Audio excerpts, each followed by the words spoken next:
বাপ, নিজেদের জিন্দিগিতে একবার ভাইবা দেখেন, আমিও ভাবি আপনিও ভাবেন এমন আচরণ আমার মধ্যে আছে কিনা। 3 দিন ধরে যে বাড়িতে মেয়ের বিয়েতে, ছেলের বিয়েতে যে ডেকসেট বাজাইলেন, কারে খুশি করার জন্য? হ্যাঁ, 1 লক্ষ টাকার গেট, এরপরে গায়ে হলুদের এই নগ্ন অনুষ্ঠান কার জন্য করলেন?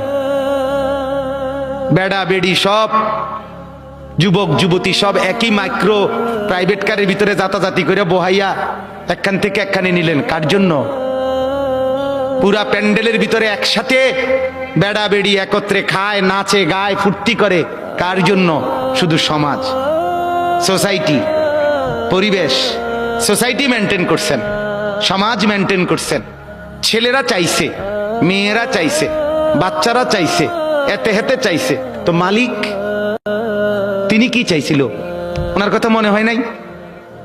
রাসূল সাল্লাল্লাহু আলাইহি সাল্লাম, তার কথা মনে হয় নাই? বলেন।